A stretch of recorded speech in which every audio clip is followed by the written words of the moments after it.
আসসালামু আলাইকুম। আজকে আমরা নিউটনের গতিসূত্র নিয়ে আলোচনা করব।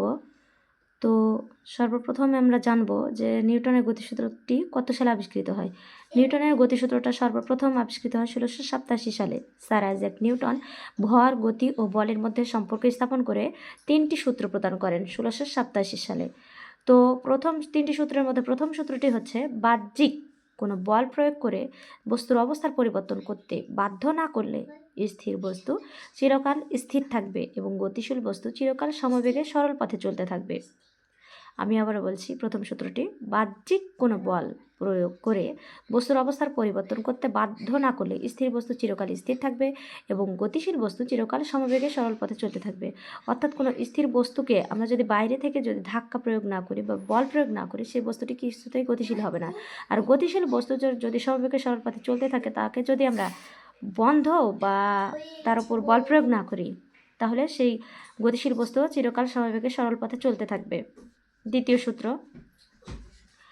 সূত্রটি হচ্ছে বস্তুর ভরবেগের পরিবর্তনের হার তার উপর প্রযুক্ত বলের সমানুপাতিক। বস্তুর ভরবেগের পরিবর্তনের হার তার উপর প্রযুক্ত বলের সমানুপাতিক এবং বল যেদিকে ক্রিয়া করে বস্তুর ভরবেগের পরিবর্তনও সেদিকে ঘটে। অর্থাৎ কোনো বস্তুর উপর যদি আমরা বল প্রয়োগ করি, সেই বল তার উপর প্রযুক্ত বল, বস্তুর ভরবেগ যা তার উপর প্রযুক্ত বল সমান হবে। এখন আমরা জানবো যে তৃতীয় সূত্রটা কি। তৃতীয় সূত্র, প্রত্যেক ক্রিয়ারই একটি সমান ও বিপরীত প্রতিক্রিয়া আছে। এই তৃতীয় সূত্র দ্বারা আমরা কি করি, মাঝি নৌকা চালানো, মাঝি যেভাবে নৌকা চালায়, মাঝি উল্টা দিকে বৈঠা ধাক্কা দেয় আর নৌকাটা সামনের দিকে চলে। এটা হচ্ছে প্রত্যেক ক্রিয়ারই একটি সমান ও বিপরীত প্রতিক্রিয়া আছে। আবারও মহাকাশযানকে ঊর্ধ্বে নিক্ষেপ করা হয় নিউটনের তৃতীয় সূত্র থেকে। তো এটার একটি ইংরেজি অর্থ হচ্ছে to every action there is an equal and opposite reaction.